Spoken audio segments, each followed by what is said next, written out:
5 Things we learned from EpiPen price hike hearing.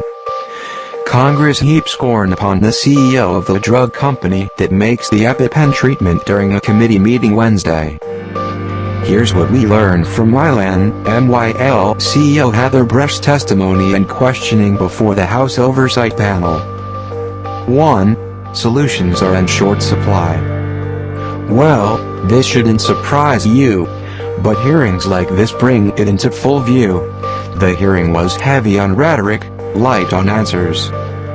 After Mylan raised the base price of an EpiPen 2-pack from $100 in 2009 to more than $600 in 2016, consumers lambasted the company as the latest example of a greedy pharmaceutical giant taking advantage of helpless Americans.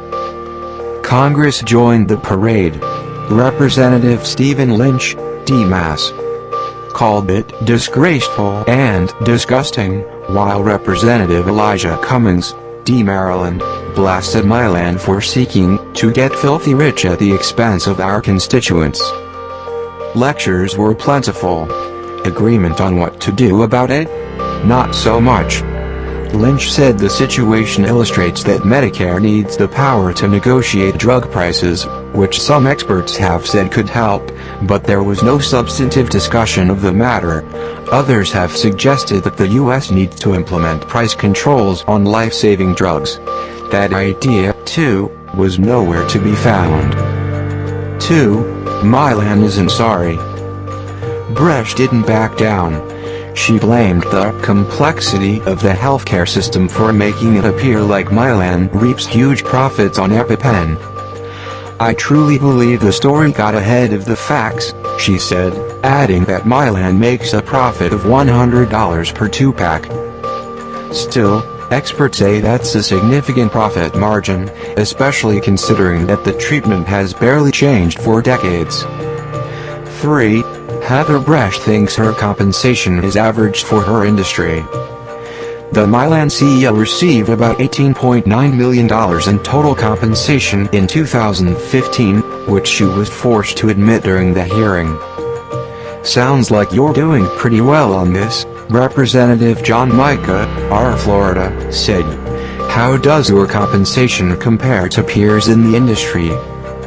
It's in the middle, Bresch replied. That's generally accurate for 2015, according to a recent USA Today review of S&P Global Market Intelligence data. But for the last 5 years, Mylan had the second highest executive compensation in the entire drug industry, according to the Wall Street Journal. 4. A strategy is emerging for price-hiking drug companies. Roll with the punches. That's the approach drug companies seem to be taking.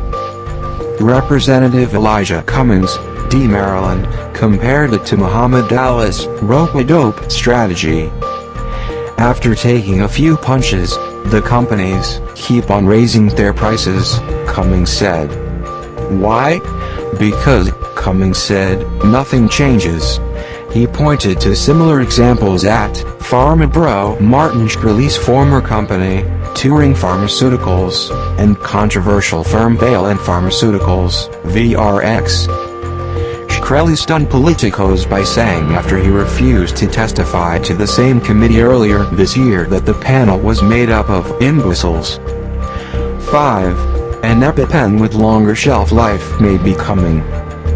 Bresch said Mylan, within days, will submit a request to the Food and Drug Administration for review of an EpiPen with longer shelf life.